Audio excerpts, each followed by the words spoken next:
Hi guys, welcome back to another deep dive into the fascinating and often bizarre world of medieval history. Tonight, we're going to explore some of the most peculiar, unexpected, and downright strange festivals that took place during the Middle Ages. From celebrations where social order was completely turned upside down, to festivals that would make modern audiences scratch their heads in bewilderment, we'll uncover the weird and wonderful ways our medieval ancestors chose to celebrate throughout the year. These weren't just simple religious observances or harvest celebrations. These were elaborate, sometimes chaotic, and always fascinating displays of medieval culture that reveal so much about how people lived, thought, and found joy in times that were often harsh and unforgiving. We'll journey through the cobblestone streets of medieval towns, peek into castle courtyards, and witness celebrations that ranged from the sacred to the absolutely ridiculous. So, get comfortable, because we're about to embark on a journey through time to discover festivals so strange you might wonder if they actually happened, but trust me, they did. Okay, friends, before you settle in, if you enjoy this kind of deep dive content, then click the like button and don't forget to subscribe. And yes, leave a comment letting me know where you're watching from and what time it is there. I really enjoy seeing where everyone is listening from. Now, dim the lights and turn on the fan. And let's dive into tonight's journey together. Let's begin our exploration with one of the most famous and arguably strangest medieval festivals, the Festival of Fools, also known as the Feast of Fools. This extraordinary celebration took place primarily in France during the late medieval period, typically around New Year's Day or the Feast of the Circumcision on January 1st. What made this festival so remarkable was its complete reversal of social norms and religious propriety. For one day, and sometimes several days, the normal order of society was turned completely upside down in the most theatrical and outrageous ways imaginable. The Festival of Fools wasn't just a simple carnival or party. It was a sanctioned period of chaos that took place right inside the most sacred spaces of medieval society, the churches themselves.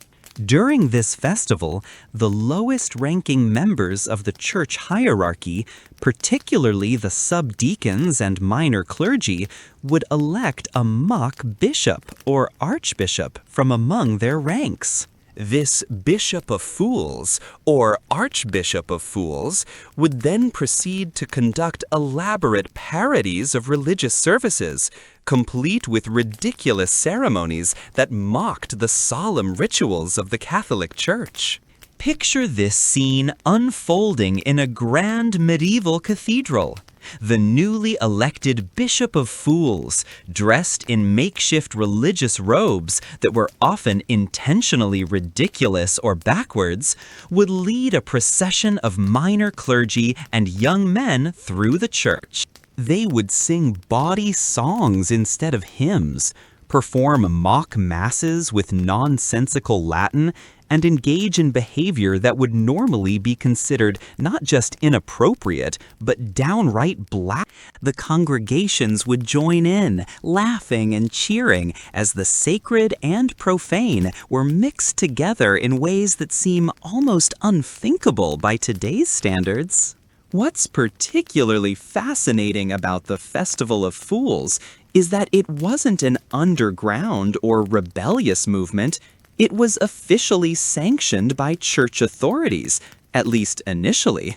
The church hierarchy understood that allowing this controlled chaos served an important social function. Medieval society was incredibly rigid, with strict hierarchies and behavioral expectations that governed every aspect of daily life. The Festival of Fools provided a safety valve, a designated time when these pressures could be released through humor, mockery, and role reversal. During these celebrations, participants would engage in activities that seem almost surreal when we consider the deeply religious nature of medieval society. They would bring animals into the church. Donkeys were particularly popular, and incorporate them into mock religious ceremonies. There are records of donkey masses, where a donkey would be placed at the altar and the congregation would bray instead of singing Amen. The symbolism here was complex, mixing Christian imagery of Christ's humble entry into Jerusalem with pagan traditions and pure theatrical absurdity. The costumes and disguises worn during the Festival of Fools were elaborate and often grotesque. Participants would dress as animals, devils, or fantastical creatures. They would wear masks made from animal faces or carved to represent demons and monsters. Some would dress as women, which in medieval society was considered particularly transgressive for men. The normal dress codes that strictly regulated medieval society were completely abandoned, and people reveled in the opportunity to become someone or something entirely different. Food played a crucial role in these celebrations as well. The normal fasting periods that punctuated medieval religious life were temporarily suspended, and feasting became an integral part of the festival. However, even the feasting was subject to the topsy-turvy nature of the celebration. Sometimes, the finest foods would be served to the lowest-ranking participants, while those who normally enjoyed privilege might be served simple peasant fare. This reversal of dining customs was another way the festival emphasized the temporary suspension of normal social order. The Festival of Fools also included elaborate theatrical performances that were part religious parody and part pure entertainment. These performances often featured biblical stories retold in humorous or irreverent ways. The story of Noah's Ark might be performed with participants dressed as absurd animals, or the nativity story might be reenacted with a donkey playing the role of the infant Jesus. These performances walked a fine line between religious devotion and outright mockery, creating a unique form of medieval theater that served both spiritual and social functions. Music was another essential element of these festivals. The solemn Gregorian chants that normally filled medieval churches were replaced with rowdy songs, many of which had lyrics that were bawdy, nonsensical, or parodied well-known religious hymns. Instruments that were normally banned from church services, drums, pipes, and various folk instruments, were brought in and played with great enthusiasm. The acoustic transformation of these sacred spaces must have been dramatic, as the usual reverent silence gave way to raucous musical celebration. As the Festival of Fools evolved over the centuries, it began to extend beyond the walls of the church and into the streets of medieval towns.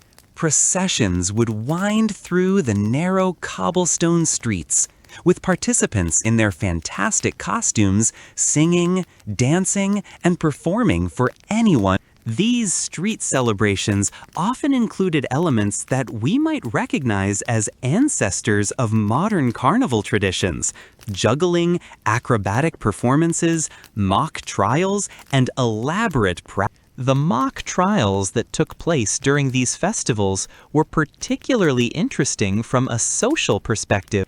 Participants would set up fake courts where normal rules of evidence and procedure were abandoned.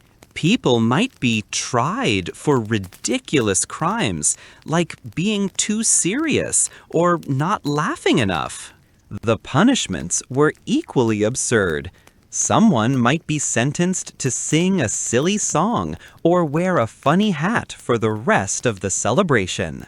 These mock legal proceedings served as a form of social commentary, allowing people to express frustrations with the actual legal system in a safe, humorous context. However, the Festival of Fools wasn't without controversy, even in its church reformers and strict theologians were often uncomfortable with the extent to which sacred symbols and rituals were being. As the medieval period progressed and religious reforms began to take hold, pressure mounted to curtail or eliminate these. The Council of Basel in 1431 formally condemned the Festival of Fools, calling it a corruption of religious observance that had gone too. Despite official condemnation, the Festival of Fools persisted in many places well into the Renaissance. The celebration was simply too popular and served too important a social function to disappear. However, it gradually became more secular and moved further away from church settings. Eventually, elements of the Festival of Fools were absorbed into other carnival traditions and folk celebrations, where echoes of its spirit of reversal and mockery can still be. Now, let's turn our attention to another fascinating medieval celebration, the Feast of the Ass. This festival, related to, but distinct from the Festival of Fools, was celebrated in various parts of medieval Europe. Particularly, the Feast of the Ass was typically held on January 14th and commemorated the flight of Mary and Joseph into Egypt, with particular focus on the donkey that carried the. What made the Feast of the Ass so unusual was how it elevated this humble beast to a position of honor that bordered on. During the celebration, a young woman representing Mary would be placed on a donkey and led in procession to the church. The donkey would then be brought inside the church, where it would remain throughout a special mass conducted in. The congregation would respond to the priest not with traditional responses, but with braying sounds meant to imitate the. The Feast of the Ass included its own special musical composition. There was a particular song called Orientis Partibus that was composed specifically for this. The song told the story of the donkey's journey from the east and praised the animal's service to the holy. What made this song particularly memorable was its refrain, which required the congregation to bray like donkeys at specific. Imagine sitting in a grand Gothic cathedral surrounded by soaring stone arches and magnificent stained glass windows, listening to hundreds of people making donkey sounds. The symbolism of the Feast of the Ass was complex and On one level, it genuinely celebrated the humble service of animals in Christian.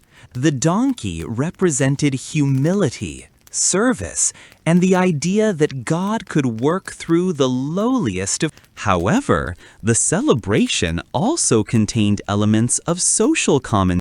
By elevating an animal associated with stubbornness and simple-mindedness to a position of honor, the festival may have been making subtle points about the nature of authority.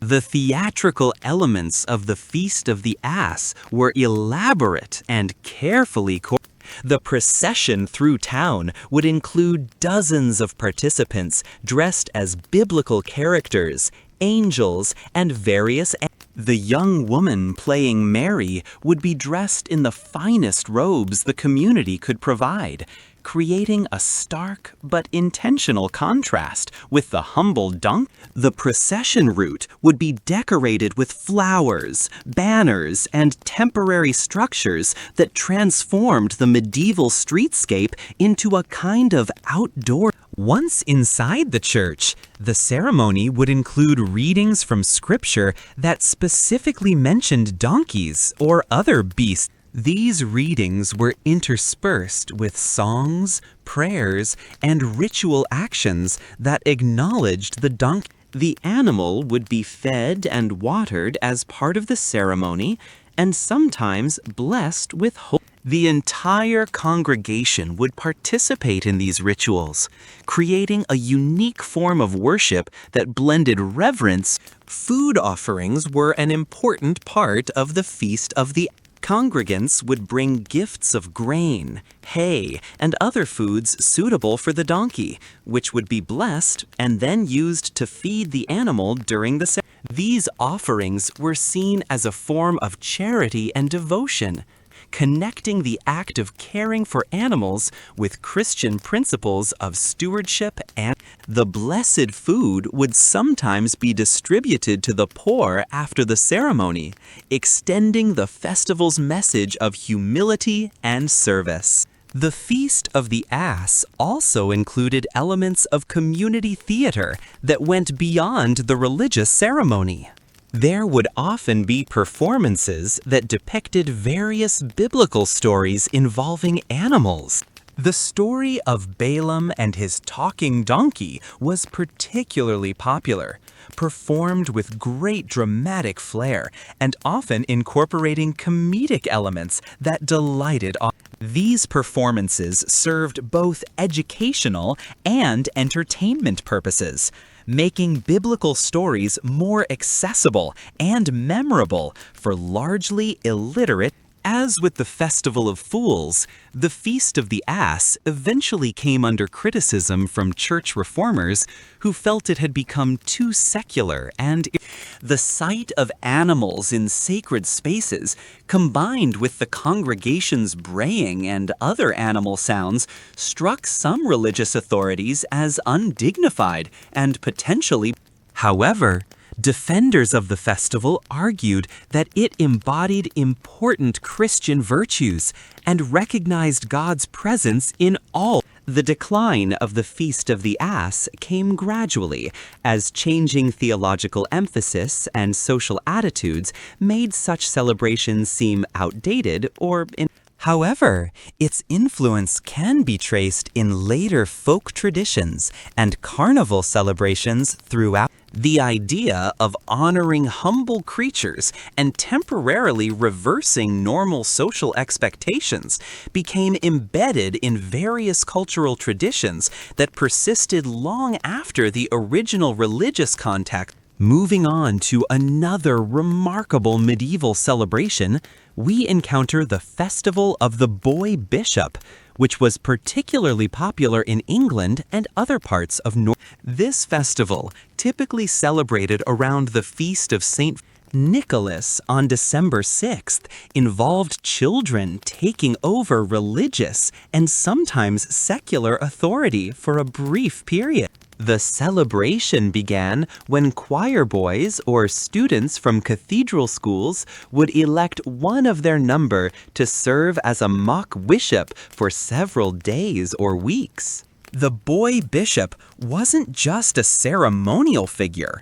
He would actually conduct religious services, deliver sermons, and perform many of the functions normally reserved for adult clergy. These young bishops would dress in authentic episcopal robes, complete with mitres, rings, and ceremonial staff.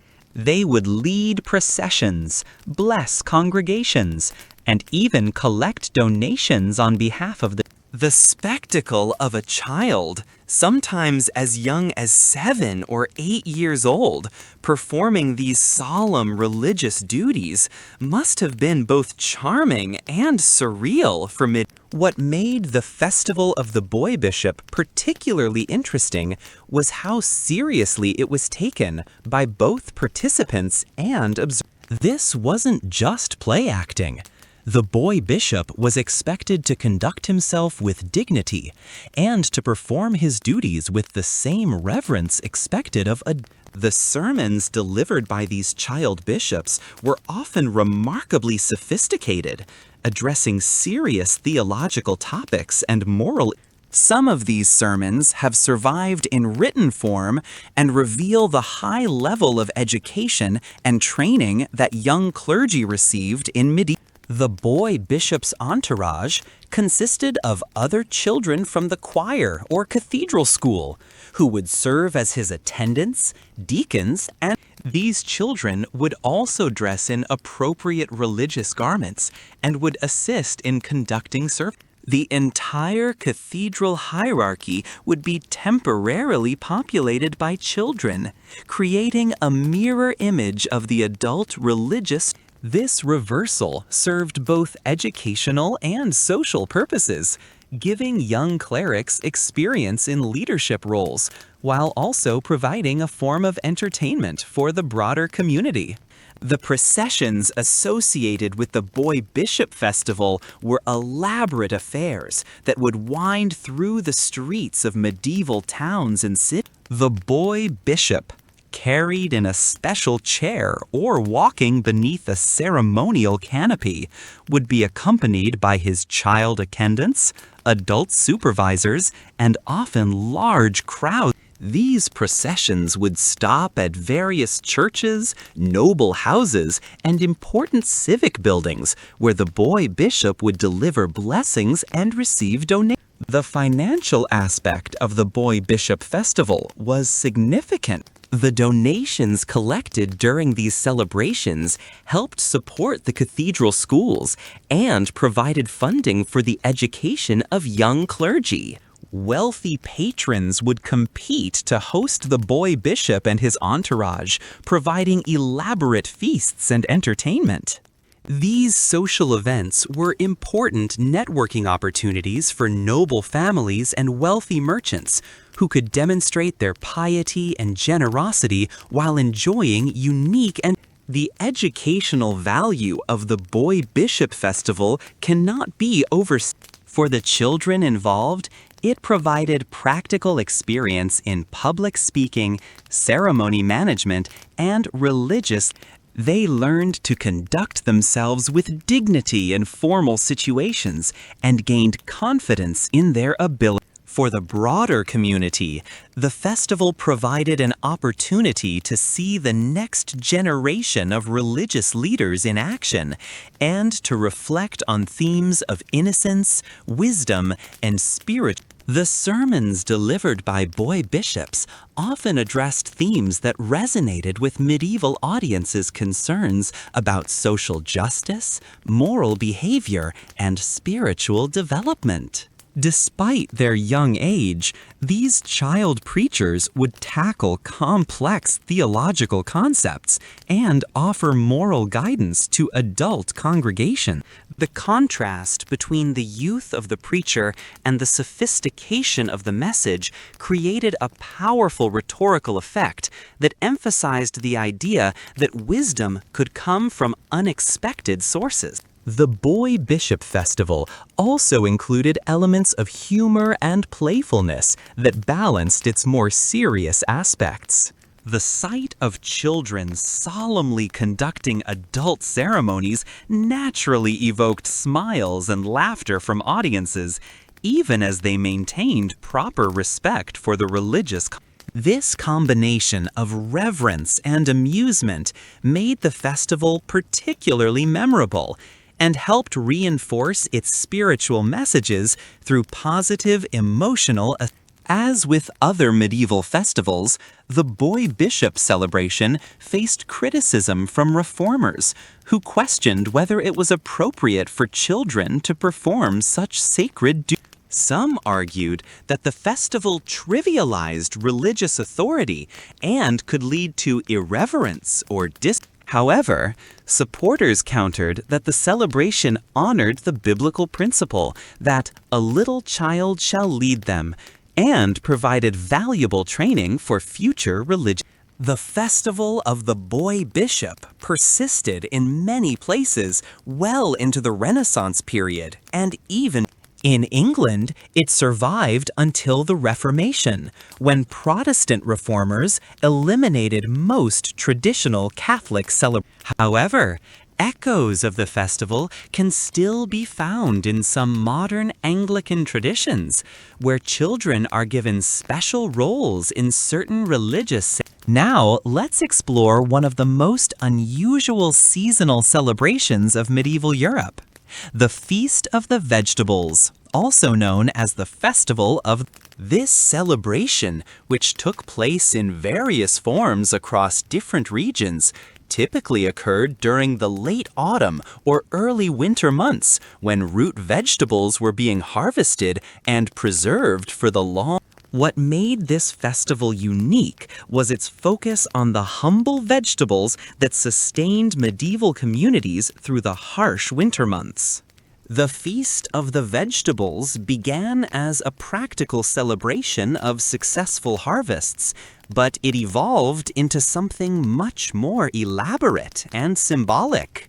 Communities would gather to display their finest root vegetables, turnips, carrots, parsnips, beets, and other crops that could be stored through winter. These displays weren't just practical demonstrations of agricultural success.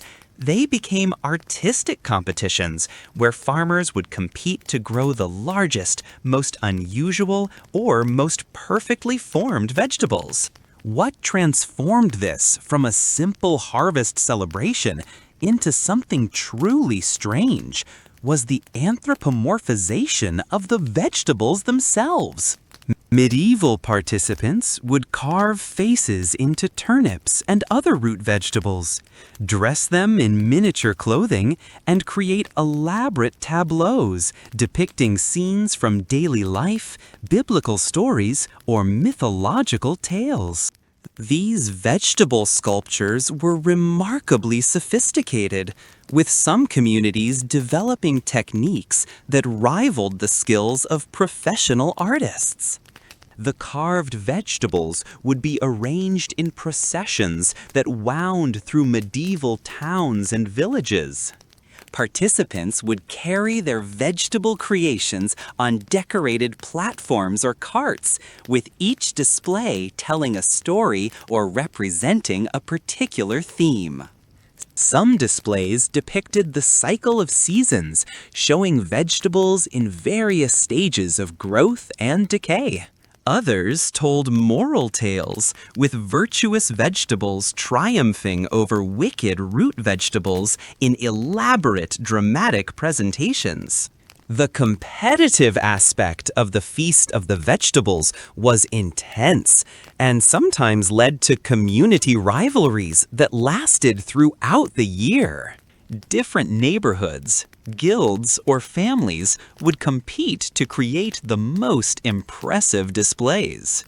Judges, often selected from among the local nobility or clergy, would evaluate entries based on artistic merit, storytelling ability, and the quality of the vegetables used.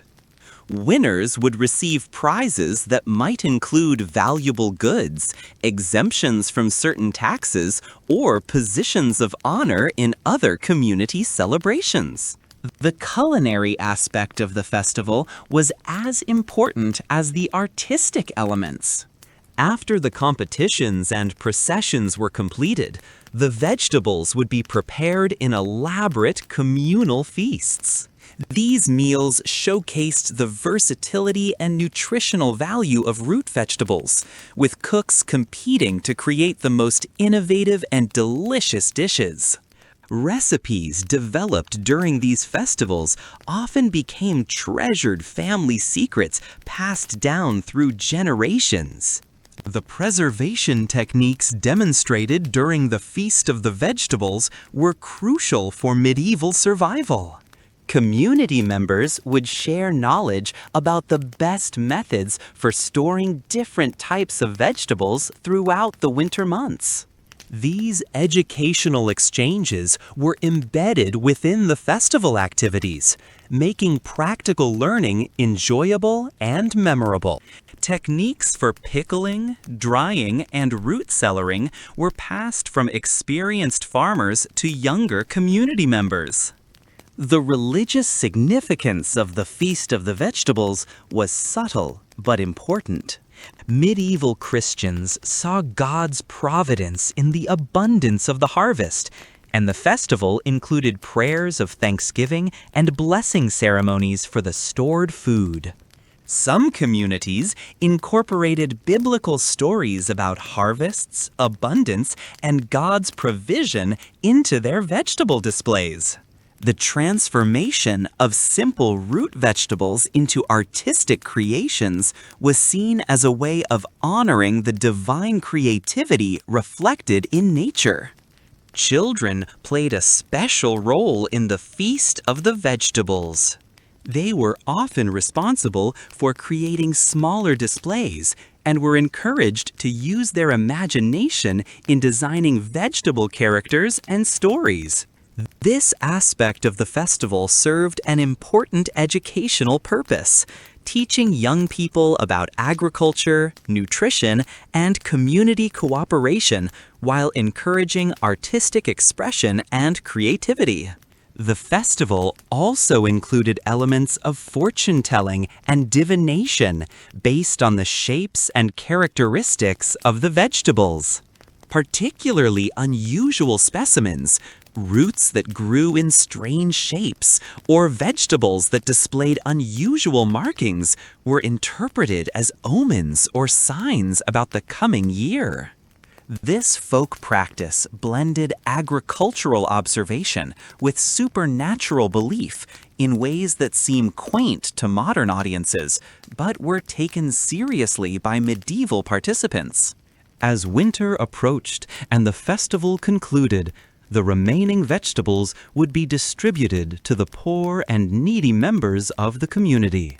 This charitable aspect of the celebration ensured that the abundance of the harvest was shared with those who might otherwise face hunger during the difficult winter. The festival thus combined artistic expression, community competition, practical education, and charitable giving in a uniquely medieval. The Feast of the Vegetables gradually declined as agricultural practices changed and urbanization reduced the connection between communities and their local food. However, elements of the celebration can still be found in modern harvest festivals, pumpkin carving traditions, and agricultural fairs that continue to celebrate the bounty of the earth and the skills of those who. Let's now turn our attention to one of the most peculiar and controversial medieval celebrations, the Festival of the Dead. This bizarre celebration, documented in several parts of medieval France and Germany, involved the ritual trial and execution of a donkey that had died of natural. While this might sound macabre or even cruel to modern sensibilities, the festival served complex social and psychological functions in medieval society. The Festival of the Dead Donkey typically began when a donkey belonging to a community died during the winter. Rather than simply disposing of the carcass, the community would conduct an elaborate mock trial in which the dead donkey was charged with various. These charges were often humorous and reflected common frustrations with donkeys' perceived stubbornness, such as refusing to work on feast days or eating the mare's garden. The trial itself was conducted with all the formality of a real medieval court.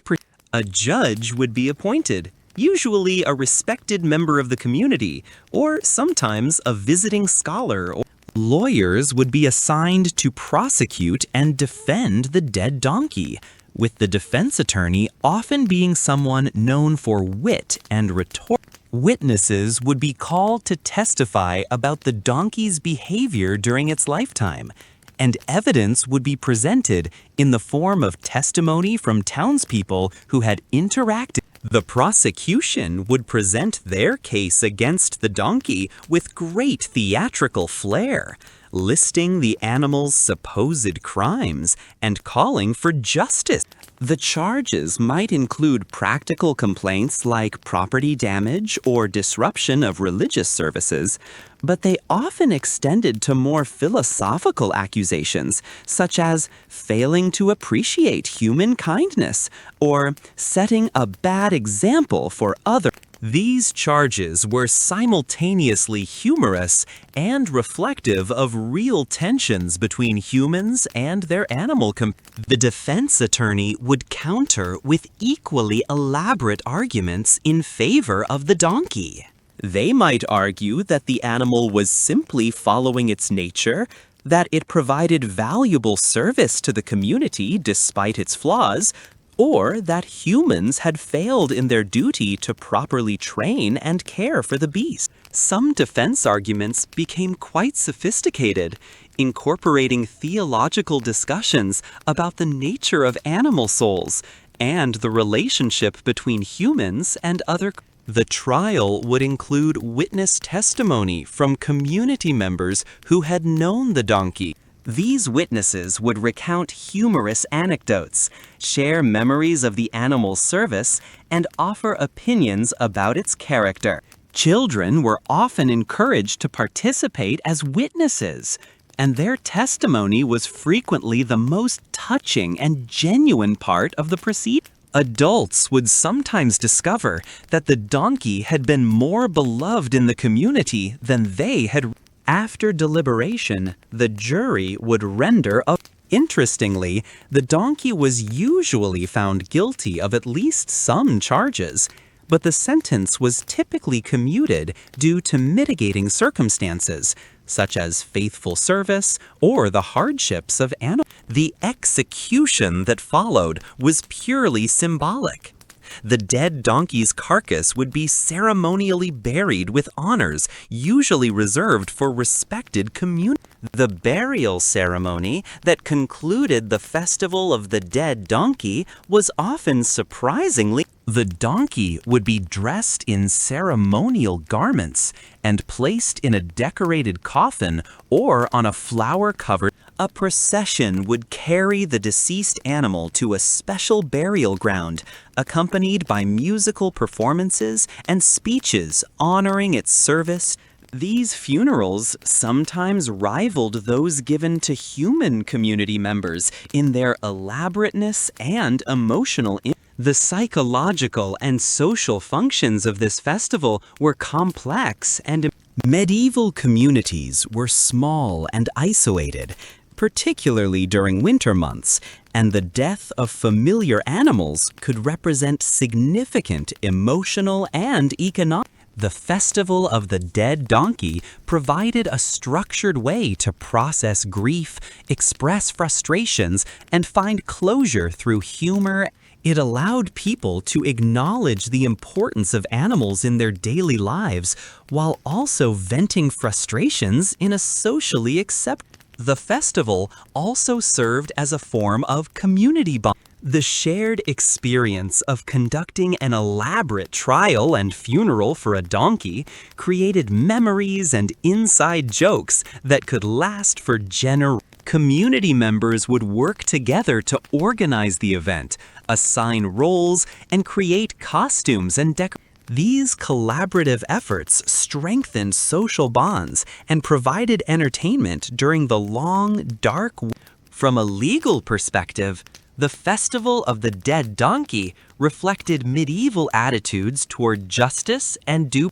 Even though the defendant was a dead animal, the community insisted on following proper legal procedures and ensuring that both prosecution and defense had fair opportunities to present. This emphasis on legal formality, even in absurd circumstances, reinforced community values about fairness and the festival also had economic dimension. The meat from the donkey would typically be distributed to poor families after the ceremonial proceedings, ensuring that the animal's death provided practical benefit. The hide and other useful parts would be processed and used for community needs. The festival thus combined ritual processing of loss with practical resource management in typically medieval. Religious authorities had mixed reactions to the Festival of the Dead.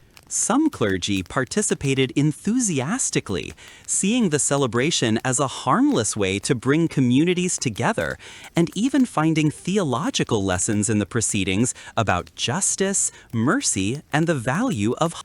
Others were more skeptical, worrying that the elaborate rituals accorded to animals might detract from proper reverence for human souls, or that the humorous elements might become irreverent or the Festival of the Dead Donkey gradually disappeared as medieval society changed and communities became less dependent on individual animals for their economic. The growth of larger towns and cities, changes in transportation technology, and shifts in religious sensibilities all contributed to the decline of this unusual. However, the festival provides fascinating insight into medieval attitudes toward animals, death, justice, and community. Let's now explore another fascinating aspect of medieval festival culture, the Feast of the Spinning Wheel, which was celebrated primarily in textile-producing regions of medieval.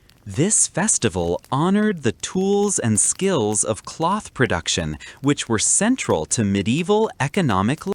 What made this celebration particularly interesting was how it elevated mundane domestic activities to the level of sacred ritual and community. The Feast of the Spinning Wheel typically took place during the late winter months when spinning and weaving activities reached their peak in.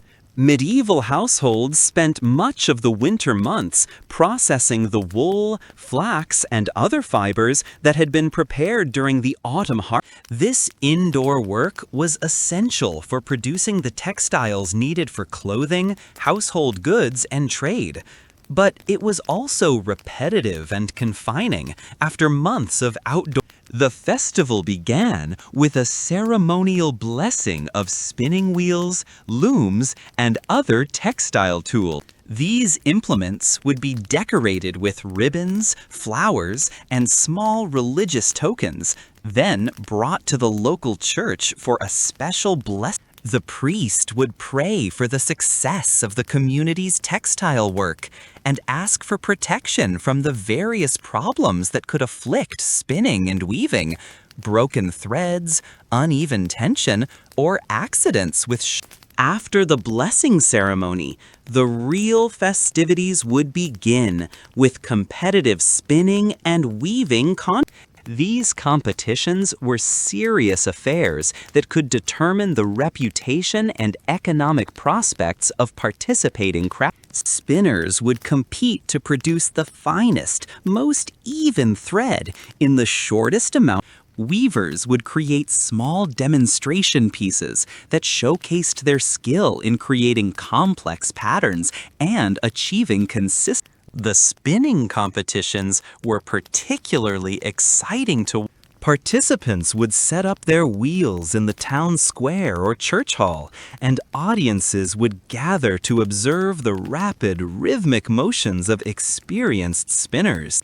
The sound of dozens of spinning wheels operating simultaneously created a unique musical accompaniment to the competition. Judges would evaluate the thread for evenness, strength, and the speed of production, with winners receiving prizes that might include new tools, raw materials, or positions of honor in the guild. The weaving contests required more time and space, as participants needed to set up looms and create actual fabric. These competitions often focused on specific techniques or patterns that were particularly challenging or valued in the local market. Some contests required weavers to reproduce traditional patterns from memory, while others challenged them to create original designs that demonstrated innovation and artistic skill. Children played important roles in the Feast of the Spinning Wheel, often competing in their own categories or assisting adult competitors. Young people would demonstrate their progress in learning textile skills, with the festival serving as a kind of public examination of their training. Successful young competitors might be accepted as apprentices by master craftspeople or invited to join guild organizations. The festival included elaborate displays of finished textiles that showcased the community's production capabilities. These displays were arranged like art exhibitions, with the finest pieces prominently featured and explained by their creators. Visitors from other towns would often attend these displays to assess the quality of local production and negotiate trade. The displays thus served both celebratory and commercial functions. Food and drink associated with the Feast of the Spinning Wheel often incorporated themes related to textile production. Special breads might be baked in the shape of spinning wheels or distaffs. Drinks might be served in cups decorated with textile patterns, and meals would be accompanied by storytelling sessions where master craftspeople would share tales of their most challenging projects or unusual commissions. The social aspects of textile work were highlighted during the festival through organized communal spinning and weaving. Large groups of workers would gather to work on community projects while sharing songs, stories, and gossip.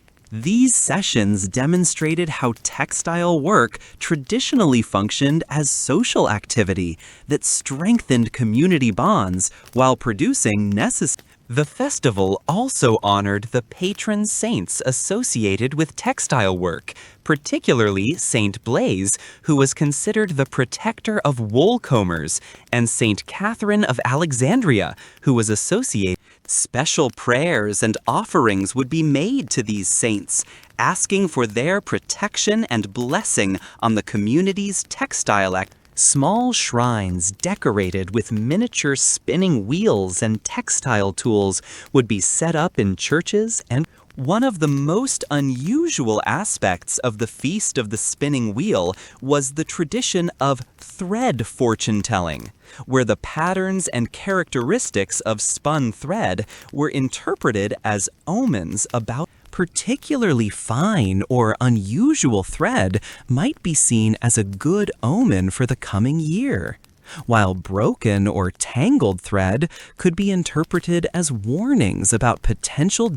These divination practices combined practical observation of thread quality with folk beliefs about supernatural significance. The festival concluded with a ceremonial first thread ceremony, where the community's most honored spinner would create the first thread of the new textile. This thread would be blessed by the priest and then used to begin weaving a special community textile that might be used for church decoration, given as a gift to local nobility, or saved for use during other important community. The economic importance of the Feast of the Spinning Wheel cannot be overstated. In medieval society, textile production was one of the most important industries, and the quality of local textiles could determine a community's. The festival served as a way to maintain high standards, encourage innovation, and promote the community's reputation in regional and international. As textile production became more mechanized and moved from household to factory settings, the Feast of the Spinning Wheel gradually lost. However, the celebration had lasting impacts on community traditions and helped establish many of the guild practices and quality standards that governed textile production for now, let's delve into one of the most mysterious and intriguing medieval celebrations, the Festival of the Backward. This extraordinary event, documented in several locations across medieval Europe, involved an entire community spending one day each year doing everything in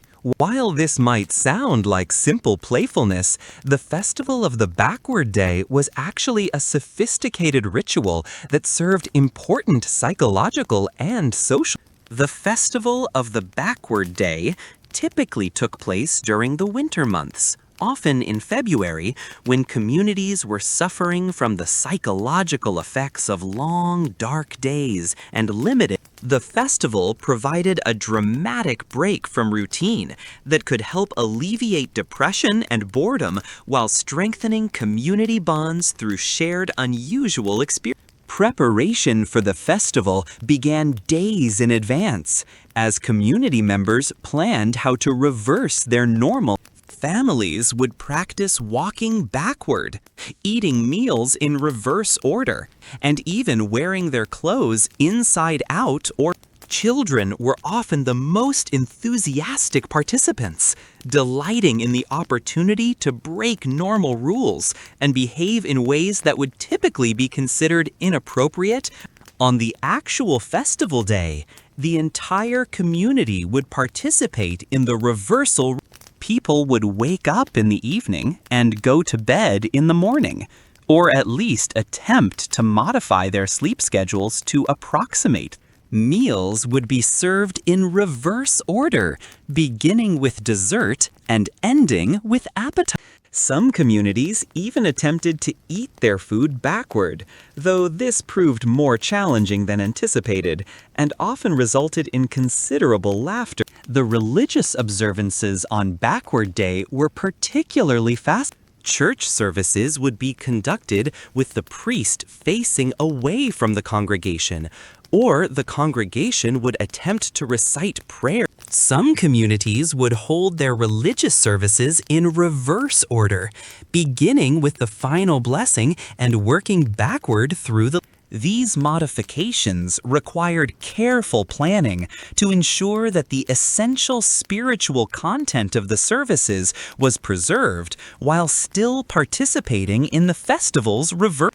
Work activities during the Festival of the Backward Day were modified to fit the reversal theme, while still maintaining safety and basic. Craftspeople might work on projects in reverse order, beginning with finishing touches and working backward toward initial preparation. Farmers might reverse their normal routines, feeding animals in reverse order or performing their chores in unusual sequences.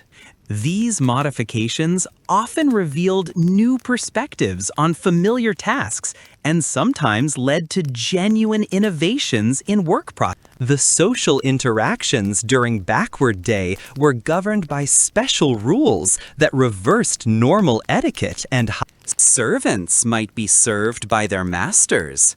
Children might give orders to adults. And social inferiors might temporarily assume positions of authority over their superiors. These role reversals were carefully structured to avoid genuine conflict or disrespect, but they provided opportunities for social commentary and stress relief that were otherwise unavailable in highly stratified. Clothing and appearance were dramatically modified for the Festival of the Backward. People would wear their garments inside out, backward, or in unusual combinations that violated normal dress.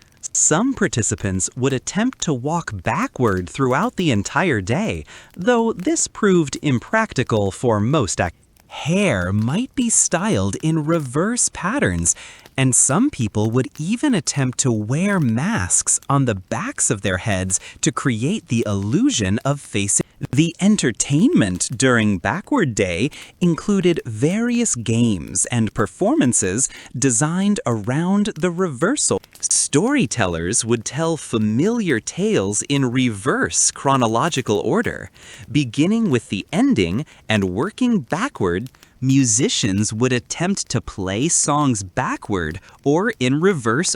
Dancers would perform traditional dances with reversed steps or facing in opposite directions from. Food preparation and consumption during the festival created some of the most memorable and amusing aspects of the celebration. Cooks would attempt to prepare familiar dishes using reverse processes, sometimes discovering new cooking techniques. And meals would be served in reverse order, with desserts first and appetizers.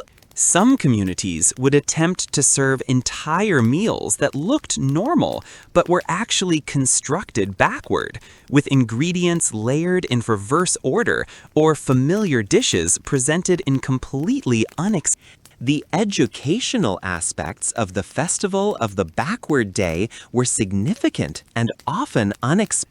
By forcing people to think about familiar activities in reverse, the celebration encouraged creative problem solving and new perspectives on routine. Craftspeople often discovered more efficient methods by examining their work processes from unusual angles.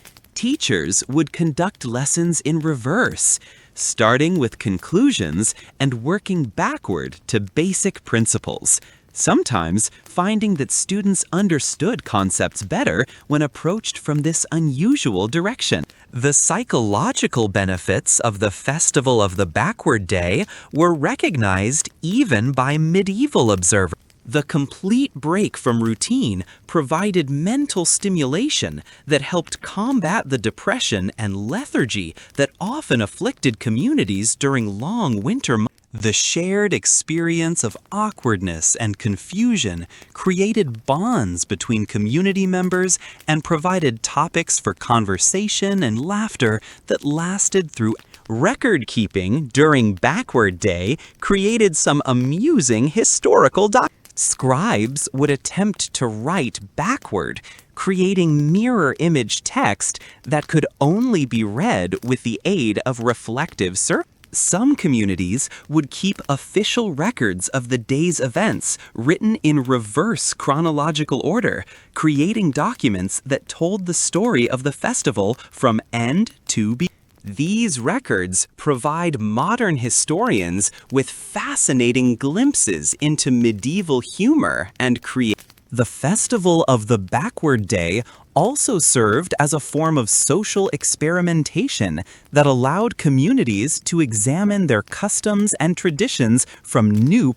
By experiencing familiar activities in reverse, participants often gained new appreciation for the logic and efficiency of their normal. At the same time, the festival sometimes revealed unnecessary complications or outdated practices that could be improved or.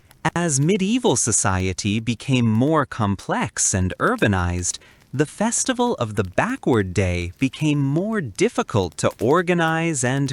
The festival required high levels of community cooperation and shared understanding that became harder to achieve in larger, more diverse. However, elements of the celebration persisted in various folk traditions and continue to influence modern celebrations that emphasize role reversal and the temporary suspension of norms. Let's now turn to another remarkable medieval celebration, the Festival of the Seven Sleepers, which commemorated the legendary Christian tale of 7 young men who fell asleep in a cave to escape religious persecution and awoke centuries later to find the world complete. This festival, celebrated in various forms across medieval Europe, combined religious devotion with theatrical spectacle and community reflection on themes of time, change, and fate. The Festival of the Seven Sleepers typically took place in late July, around the traditional date commemorating the legendary saints.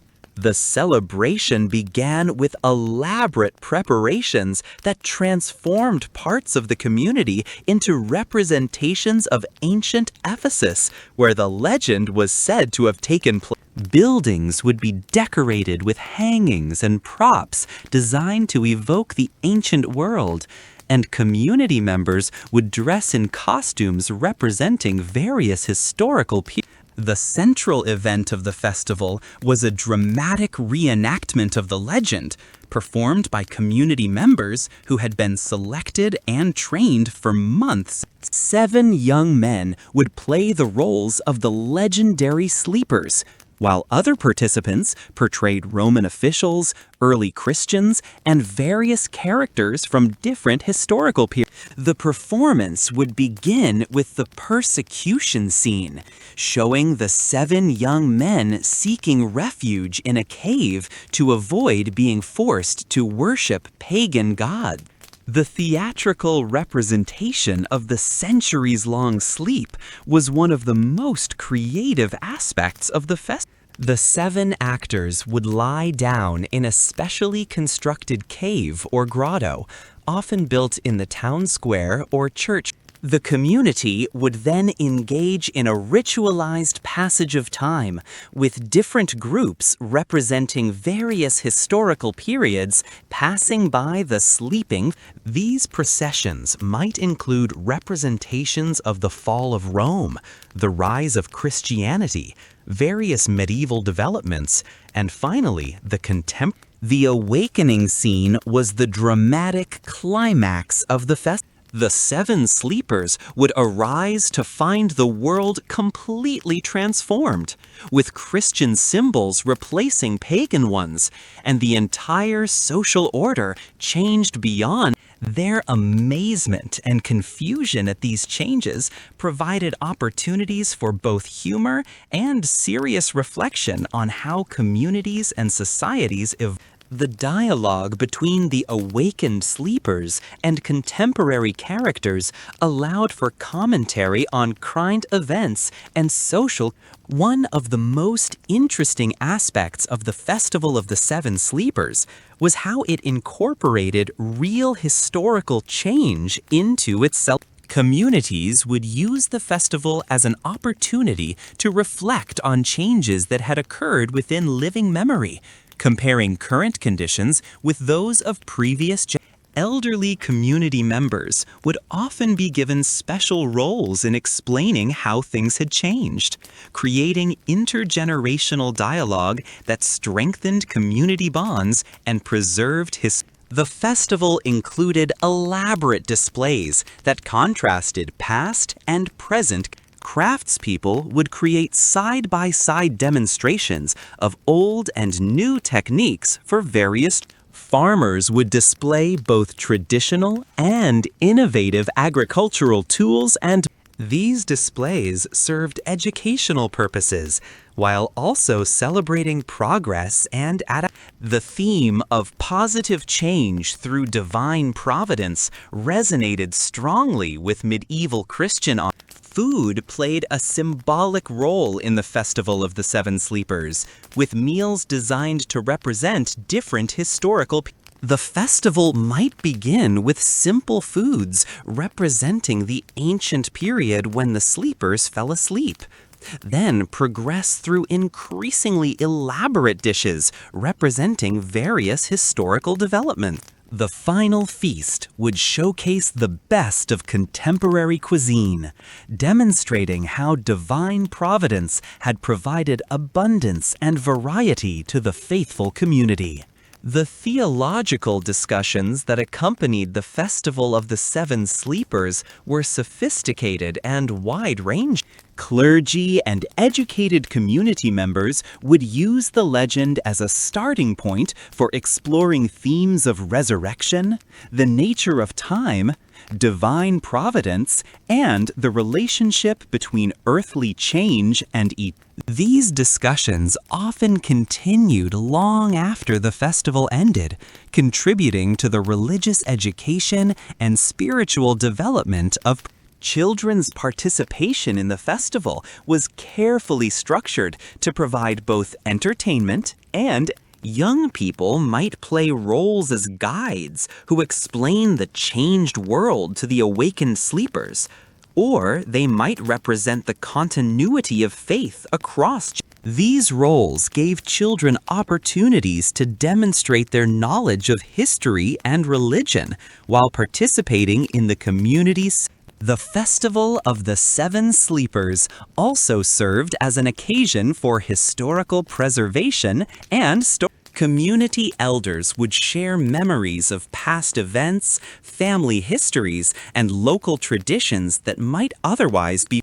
The theme of awakening to find the world changed provided a natural framework for discussing how communities preserved important values and practices while adapting to new. Artistic elements of the festival included music, poetry, and visual arts that explored themes of time, change, and local musicians would compose songs that contrasted ancient and contemporary musical. Poets would create verses that played with the concept of awakening to find familiar things made. Visual artists would create decorations and props that juxtaposed different historical periods in creative and thought-provoking. The festival's emphasis on positive change and divine providence made it particularly popular during periods of social transition or communities facing challenges could use the celebration to reinforce their faith that current difficulties were part of a larger divine plan that would ultimately result in positive. The legend's message that faithful people could sleep through persecution and awaken to find their faith vindicated provided comfort and encouragement during. As medieval society evolved and communities became less isolated, the Festival of the Seven Sleepers gradually transformed into more general celebrations of historical continuity. However, the festival's emphasis on intergenerational dialogue and community reflection on historical development influenced many later traditions that celebrated local history and community. Now, let's explore one of the most unusual and psychologically complex medieval celebrations, the Festival of the Talking Animals. This extraordinary event, documented in several locations across medieval Europe, involved elaborate theatrical performances where community members would dress as various animals and engage in philosophical discussions, moral debates, and social commentary while maintaining their animal personas. The Festival of the Talking Animals typically took place during the spring months, often coinciding with religious celebrations that emphasized renewal and rebirth. The festival drew inspiration from various sources, including Aesop's fables, biblical stories featuring talking animals, and folk traditions that attributed wisdom and special knowledge to various creatures. What made this celebration unique was its combination of entertainment, education, and social commentary delivered through the medium of animal preparation for the festival required months of planning and coordination. Community members would be assigned or would volunteer to portray specific animals, with the selection process often based on perceived personality matches between individuals and their chosen. A person known for stubbornness might be assigned to play a mule, while someone with a reputation for wisdom might portray. These assignments were made with good humor, but also reflected genuine community perceptions about individual character. The costumes created for the Festival of the Talking Animals were remarkably sophisticated and participants would work with local craftspeople to create animal masks, tails, and other accessories that allowed them to convincingly portray their chosen. These costumes often incorporated symbolic elements that reflected the moral or philosophical qualities traditionally associated with. The creation of these elaborate costumes became a community art project that brought people together in collaborative creation. The performances during the festival took the form of elaborate debates and discussions between different animal. These conversations would address serious topics such as justice, wisdom, proper behavior, and community values, but they would be conducted entirely from the perspectives of the various ants. A debate about work ethics might feature a hard-working ant arguing with a lazy grasshopper, while a discussion about leadership might involve a debate between a proud lion and a. The animal characters would draw upon traditional folk wisdom and literary associations connected with their species. Foxes would demonstrate cleverness and cunning, while also representing the potential dangers of excessive trickery. Bears might represent strength and protection, but also the importance of controlling one's temper. Doves would advocate for peace and gentleness, while hawks might argue for the necessity of decisive. These characterizations allowed for complex moral discussions that might be difficult to conduct in normal social. Children were particularly enthusiastic participants in the Festival of the Talking Animals, often portraying smaller creatures like rabbits, squirrels. Their performances were usually less concerned with complex philosophical issues and more focused on simple moral lessons appropriate to their. However, the children's participation added charm and authenticity to the celebrations, while also providing educational experiences that reinforced important values and social. The educational aspects of the festival were sophisticated and multifaceted. By having serious discussions conducted through animal personas, the celebration allowed for the exploration of controversial or sensitive topics that might be difficult to address. Political criticism, social commentary, and moral instruction could all be delivered through the mouths of animal characters, providing a safe distance that allowed for more honest and open discussion than might otherwise. The theological dimensions of the Festival of the Talking Animals were complex and careful.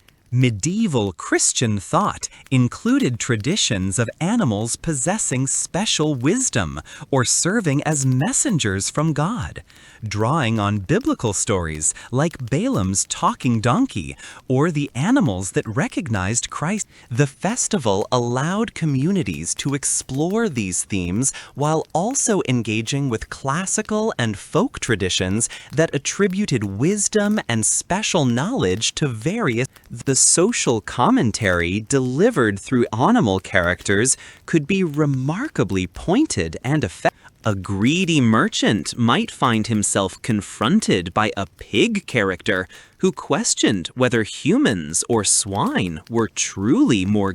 A lazy worker might be challenged by an industrious beaver who demonstrated the value of consistent effort. These confrontations were delivered with humor and playfulness, but they carried genuine moral weight and could influence behavior and attitudes.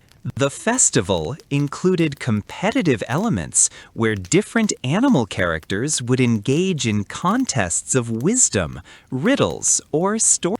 These competitions were judged by panels of community elders who would evaluate both the entertainment value and the moral instruction provided by each. Winners might receive prizes or positions of honor in subsequent community celebrations, creating incentives for thoughtful and creative. The Festival of the Talking Animals also served as a form of conflict resolution within communities. Disputes between individuals could be addressed indirectly through their animal personas, allowing for discussion and negotiation without the personal confrontation that might escalate conflicts.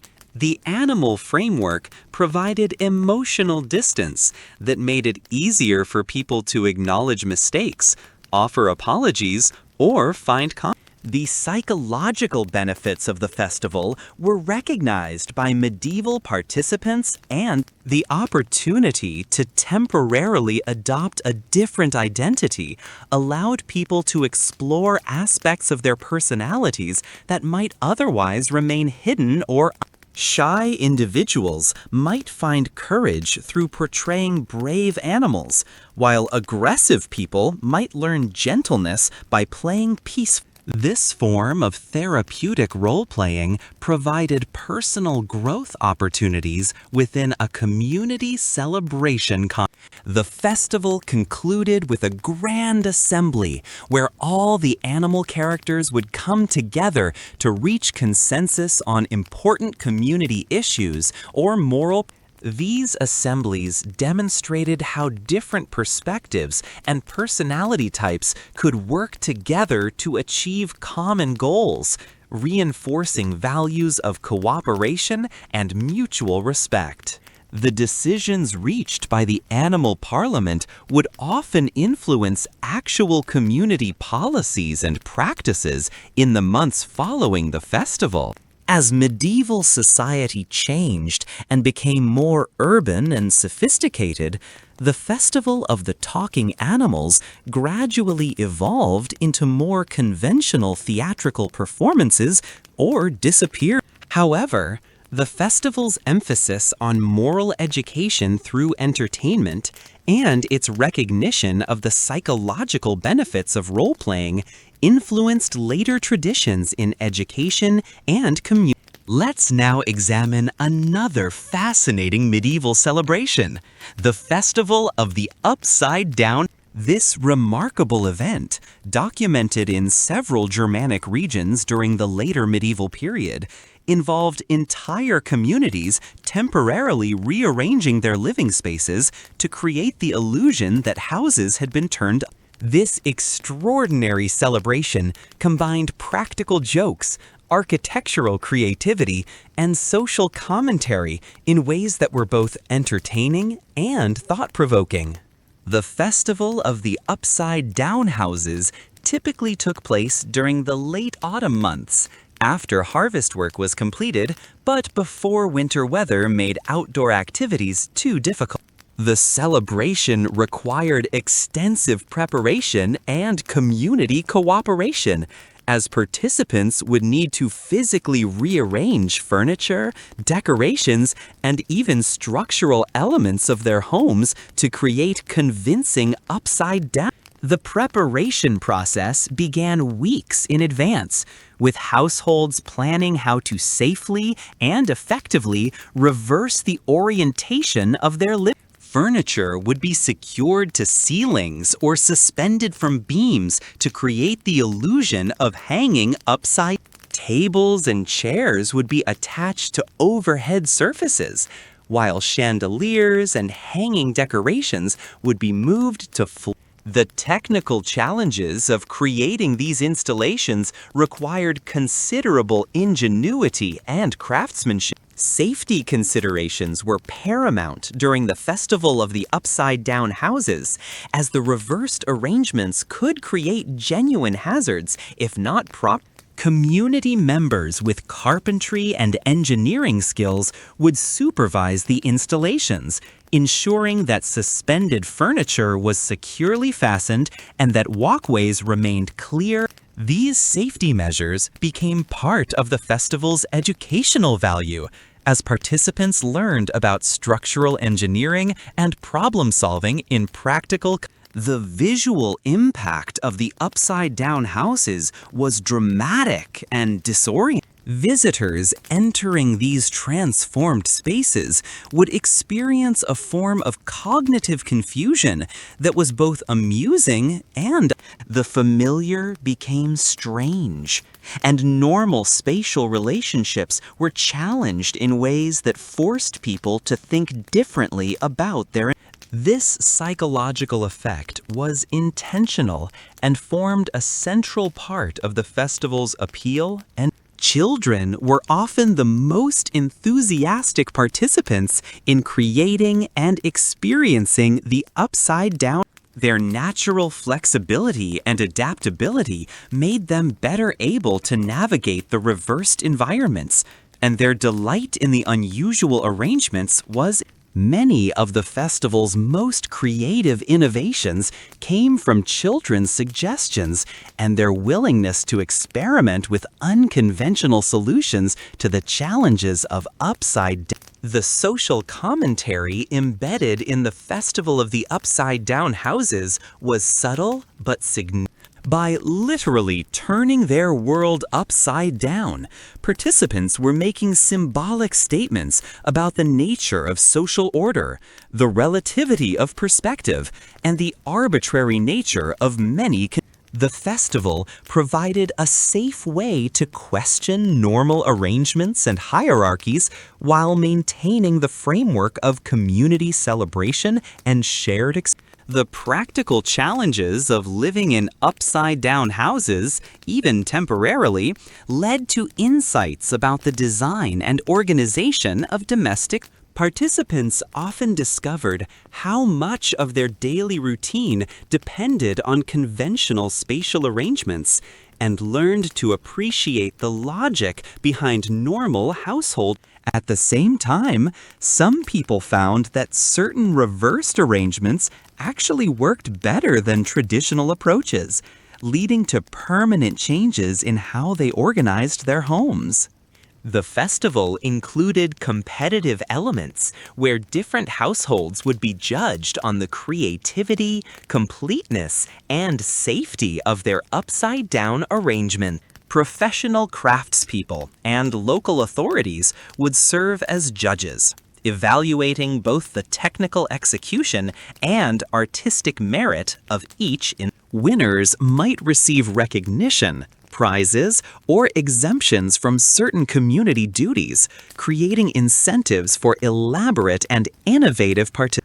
Hospitality customs during the Festival of the Upside-Down Houses required special adaptations and created memorable social experiences. Hosts would attempt to serve meals and entertain guests in their reversed environments, leading to challenges and amusements that strengthened social bonds through shared laughter and The difficulties of normal activities in upside-down settings often led to simplified, more communal approaches to dining. The religious aspects of the festival were carefully considered, as some church authorities were concerned about whether the celebration might be seen as mocking divine order or natural law.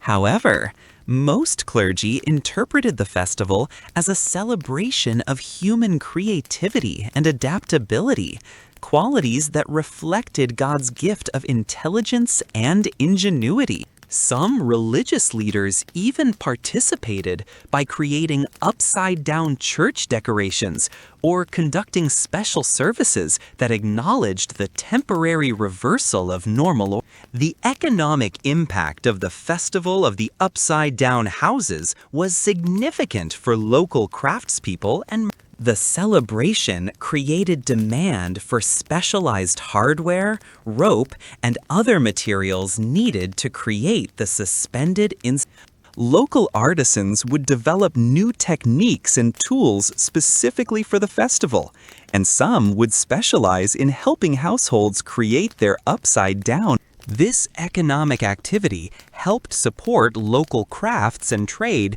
during the quieter.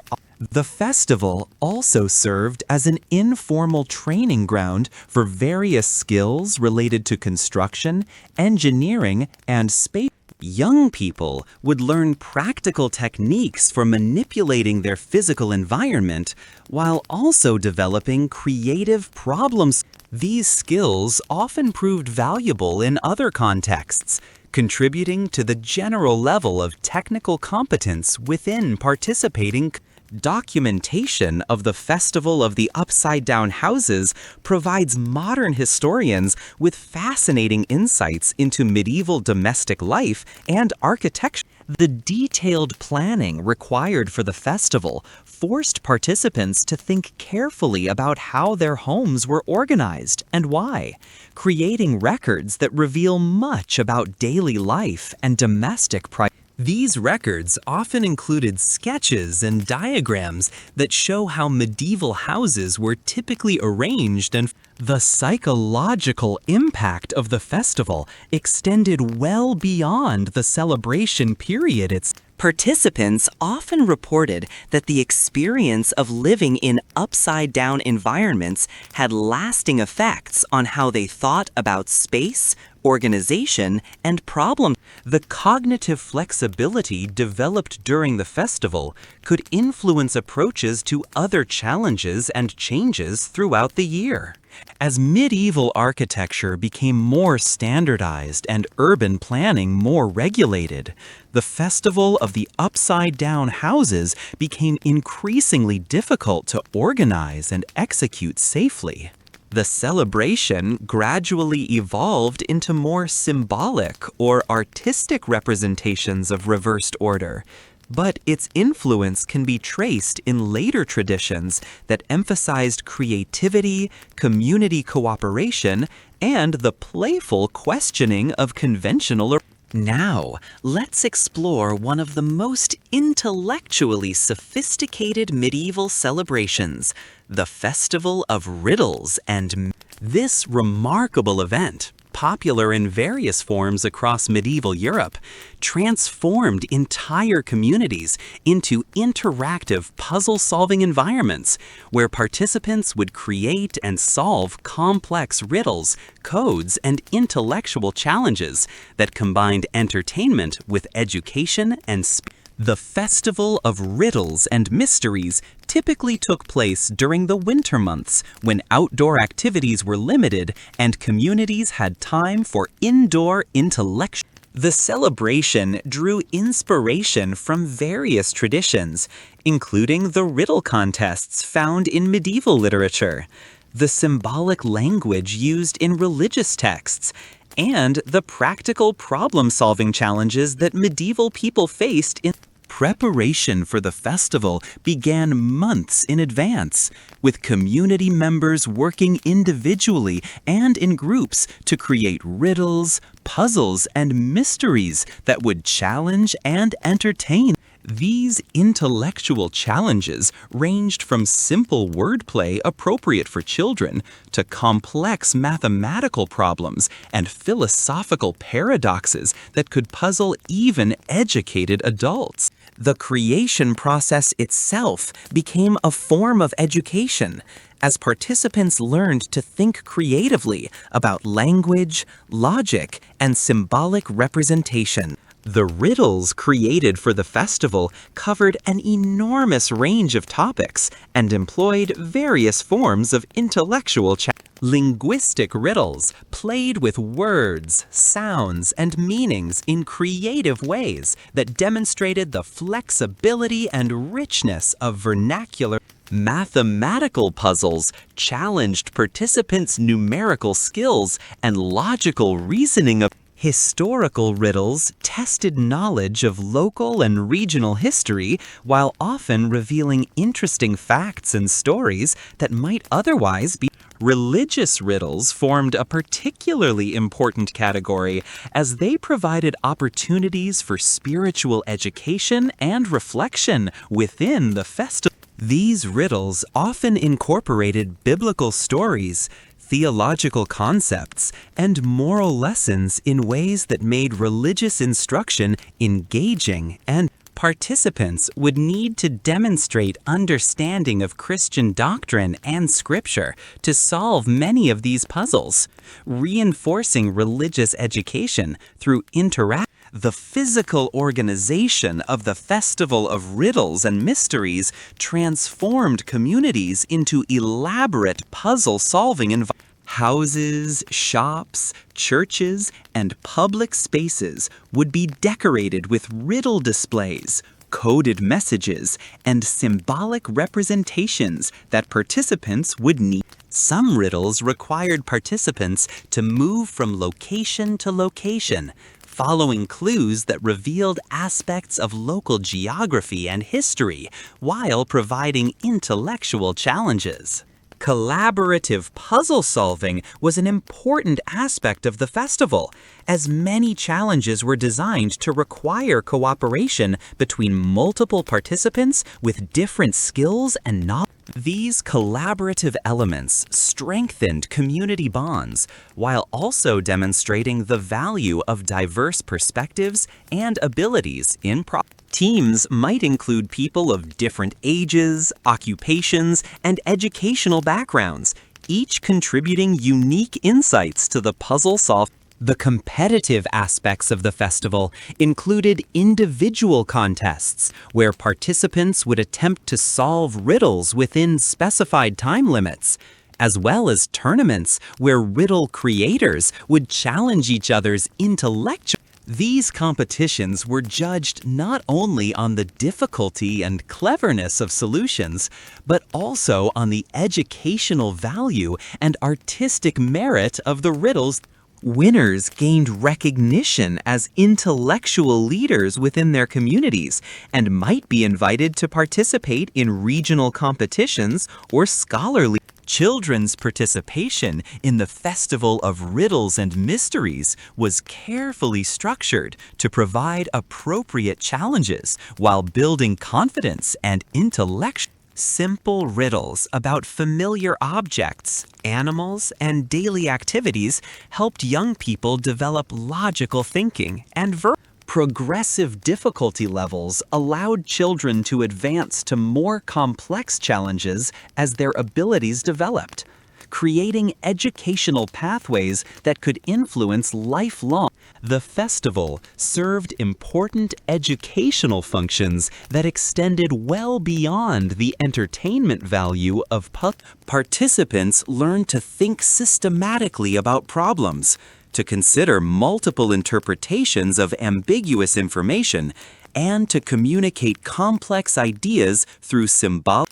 These cognitive skills were valuable in many aspects of medieval life, from understanding religious texts to solving practical problems in trade and craft. The creation of riddles and puzzles required participants to develop deep understanding of their chosen subjects, as effective puzzles needed to be based on accurate information while also incorporating creative and this requirement motivated people to study history, theology, mathematics, and other subjects more thoroughly than they might otherwise have done, contributing to the general level of education within participation. The Festival of Riddles and Mysteries also served as a form of cultural preservation, as many traditional riddles and puzzles were passed down through generations and might otherwise be. The festival provided opportunities for elder community members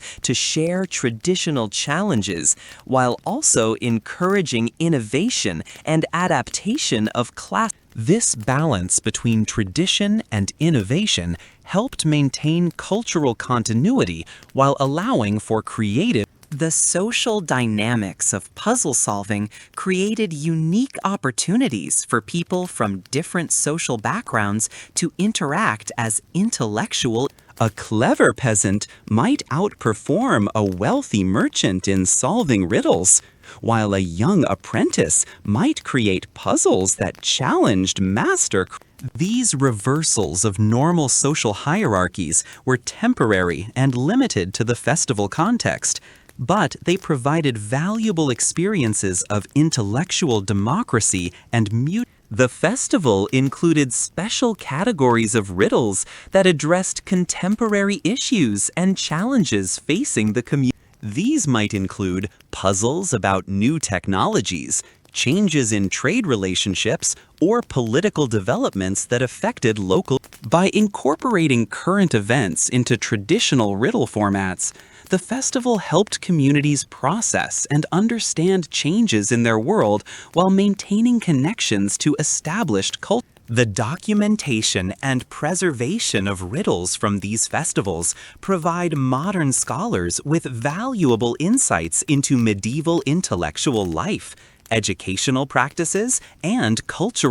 The content of the riddles reveals what knowledge was considered important, how people thought about various subjects, and what forms of intellectual challenge were considered most valuable. And the Festival of Riddles and Mysteries gradually evolved as literacy became more widespread and formal educational institutions. However, its emphasis on interactive learning, collaborative problem solving, and the integration of entertainment with education influenced later traditions in both formal and informal. The festival's recognition that intellectual challenge could be both enjoyable and socially valuable continues to influence educational approaches and community cultural activities today. As we near the conclusion of our journey through these strange and fascinating medieval festivals, let's examine one final celebration that exemplifies the complexity and richness of medieval cultural life: the Festival of the Five Senses. This remarkable event, documented in several locations across medieval Europe, was designed to provide intensive experiences that engaged and celebrated each of the five senses, while also exploring philosophical and theological questions about perception, reality, and the nature. The Festival of the Five Senses typically took place during the late spring or early summer months when weather conditions allowed for elaborate outdoor installations and when fresh foods and materials were available to create the sensory experiences that formed the heart of. The festival required months of preparation and involved virtually every member of participating communities in creating environments and experiences that would challenge and delight. The festival was organized around 5 distinct areas or stations, each dedicated to one of the. Participants would move through these areas in a prescribed sequence, spending time at each station to fully experience the sensory challenges and pleasures that had. This organization created a kind of pilgrimage experience that combined physical movement with intellectual and spiritual reflection on the nature of human perception and the relationship between physical sensation and spiritual. The station dedicated to sight featured elaborate visual displays that ranged from beautiful artistic creations to optical illusions and visual. Craftspeople would create intricate tapestries, painted panels, and sculptural installations that demonstrated the highest levels of artistic achievement within. Optical devices such as mirrors, crystal lenses, and water reflections would be used to create visual effects that challenged participants' understanding of how vision works and how easily it could. The hearing station included musical performances, sound effects, and acoustic experiments that explored the full range of human auditory experience. Musicians would perform complex compositions that demonstrated various musical techniques, and sound artists would create acoustic environments using natural materials like water, wind, and resonating. Participants would be challenged to identify sounds while blindfolded, to distinguish between similar tones, and to appreciate the subtle differences between various musical scales. And the station devoted to touch featured materials and textures that provided tactile experiences ranging from the most pleasant to the most. Participants would explore different fabrics, natural materials, temperature variations, and textural contrasts, while often being prevented from using their.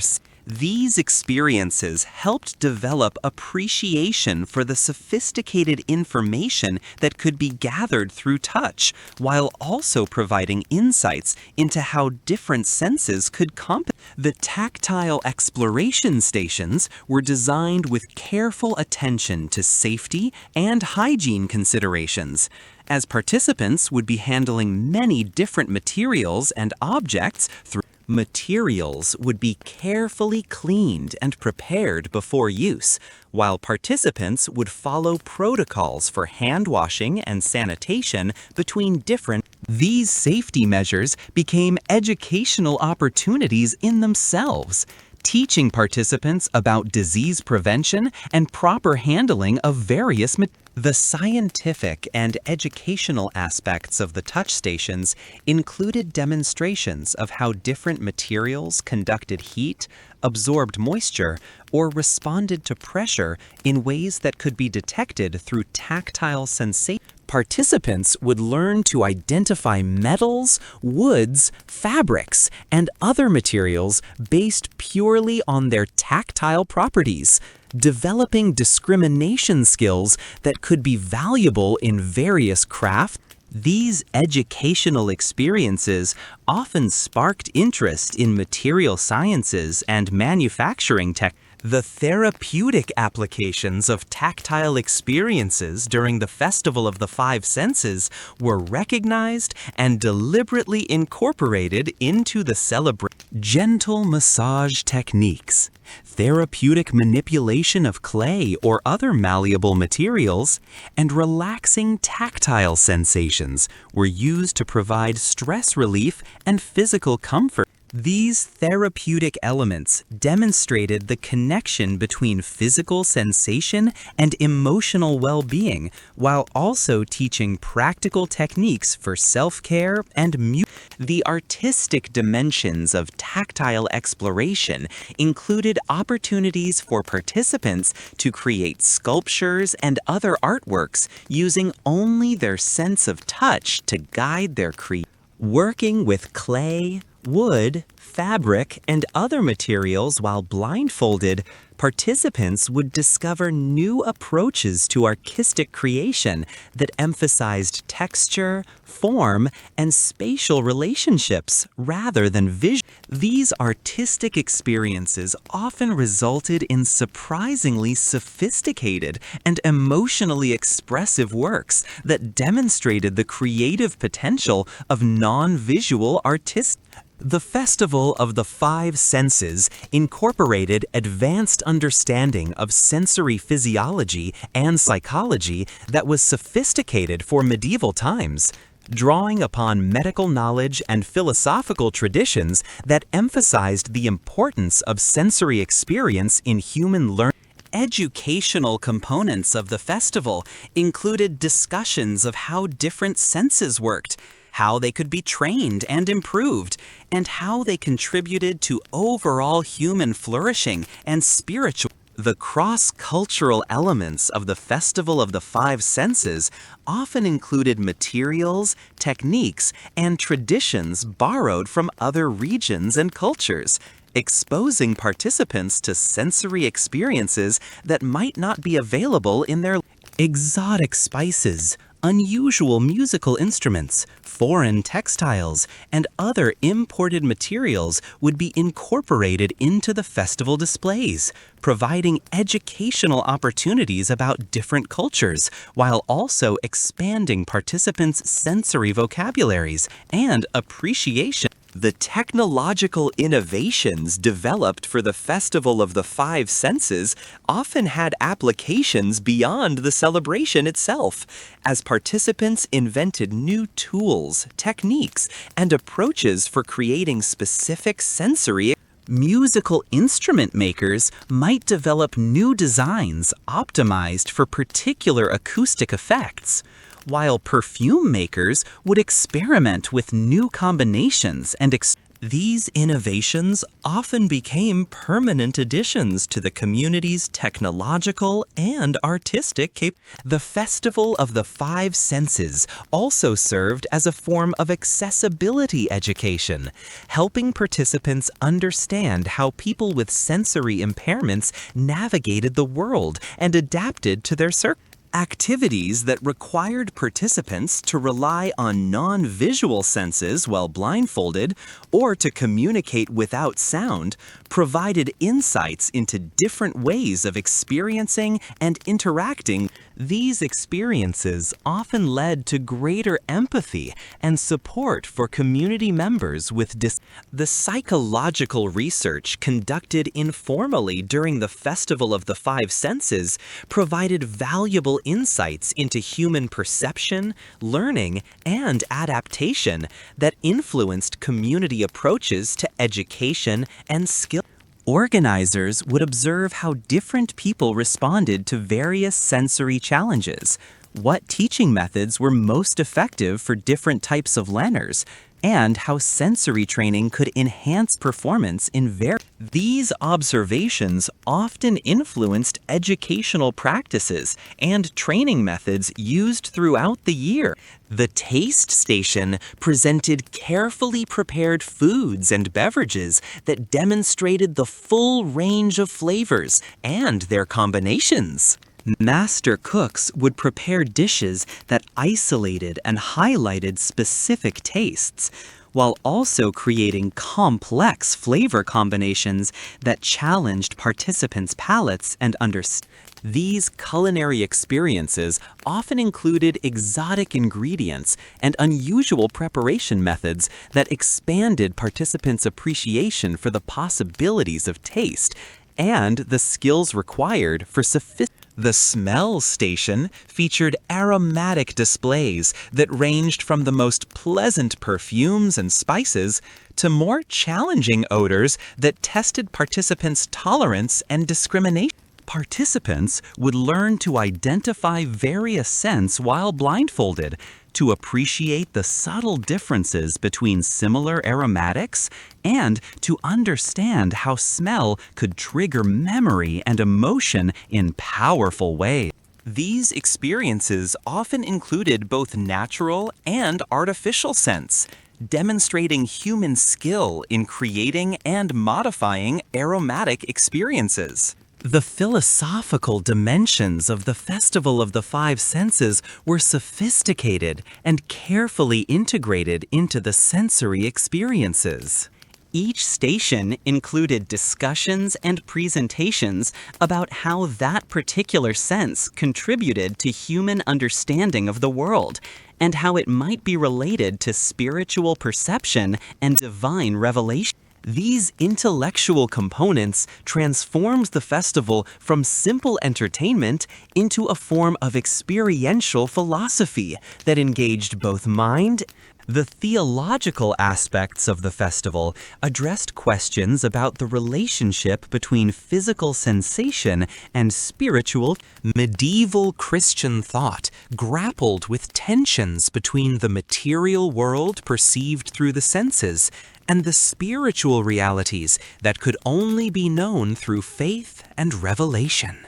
The festival provided opportunities to explore these tensions while affirming that God could be known through creation as perceived by the senses, as well as through more direct spiritual experience. The educational value of the Festival of the Five Senses was immense and Participants learned about anatomy and physiology as they explored how their senses actually work. They gained appreciation for various arts and crafts as they experienced the highest achievements in visual, auditory, and other sense. They developed discrimination and appreciation abilities that could enhance their enjoyment and understanding of sensory experiences throughout. The festival served as a showcase for local artisans and producers who could demonstrate their skills in creating exceptional sensory experiences. This economic dimension helped support local crafts and trades while also encouraging innovation and excellence in production. The festival created markets for specialized goods and services that might not otherwise exist, contributing to the diversity and sophistication of local economic life. The social aspects of the Festival of the Five Senses were carefully designed to create shared experiences that could strengthen community bonds while also respecting individual differences in sensory perception and preference. Participants would share their reactions and insights, learning that people could have very different responses to the same sensory stimuli while still communicating about their experiences and finding. The festival included competitive elements where participants could demonstrate their sensory discrimination abilities or their skills in creating exceptional sensory experiences. These competitions celebrated human achievements in developing and refining sensory capabilities while also providing entertainment and incentives for excellence. Winners gained recognition not only for their sensory skills, but also for their contributions to community culture. Children's participation in the Festival of the Five Senses was structured to provide age-appropriate challenges while building appreciation for sensory experience and artistic achievement. Young people would learn to pay attention to their sensory experiences, to articulate their perceptions, and to appreciate the skills and creativity. These educational experiences could influence lifelong patterns of attention, appreciation, and artistic. The festival concluded with a grand synthesis experience where all five senses would be engaged simultaneously in a carefully orchestrated finale that demonstrated how the senses work together to create unified. This conclusion reinforced the philosophical and theological messages of the festival while providing a memorable climax that participants would remember and discuss long after the celebration. The Festival of the Five Senses represents the sophistication and complexity that medieval cultural life could achieve when communities committed resources and creativity to celebration and. These festivals were far more than simple entertainment. They were comprehensive cultural experiences that addressed intellectual, spiritual, artistic, and social needs while creating shared memories and strengthening community identity. As we conclude our exploration of these strange and wonderful medieval festivals, we can see that they reveal aspects of medieval life that often remain hidden in more conventional historical accounts. These celebrations show us communities that were creative, playful, intellectually curious, and socially sophisticated in ways that challenge common stereotypes about the Middle Ages as a period of ignorance and superstition. The festivals we've explored tonight demonstrate that medieval people found joy and meaning in celebrations that combined entertainment with education, sacred with secular concerns, and individual expression with community solidarity. They created elaborate theatrical experiences, engaged in sophisticated intellectual challenges, and developed forms of social commentary that were both humorous and. These celebrations served multiple functions simultaneously. They provided relief from the hardships and routines of daily life.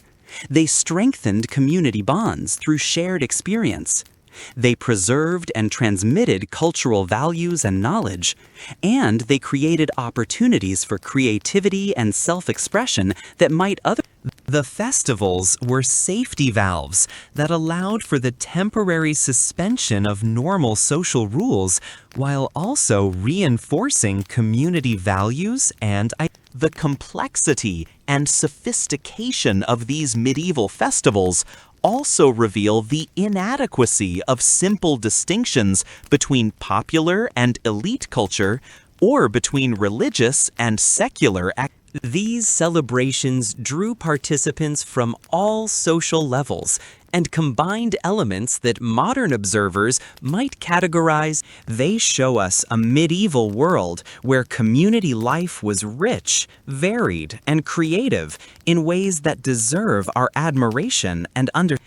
Perhaps most importantly, these festivals demonstrate the human capacity for finding joy, meaning, and community even in difficult.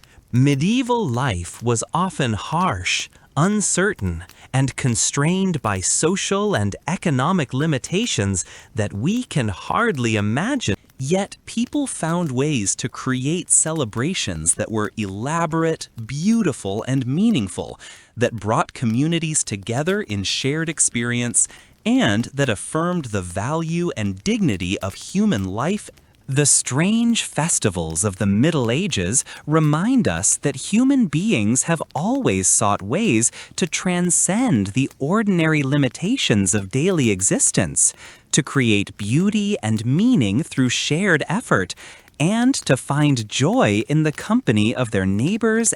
These celebrations may seem strange to our modern eyes, but they speak to enduring human needs and capabilities that connect us across the centuries to our medieval ancestors. As we return to our modern world, we might reflect on what we can learn from these medieval celebrations about the importance of community, the value of creativity, the power of shared experience, and the human capacity for finding joy and meaning even in challenging circumstances. The festivals may be long gone, but their spirit of creativity, community, and celebration continues to inspire us today.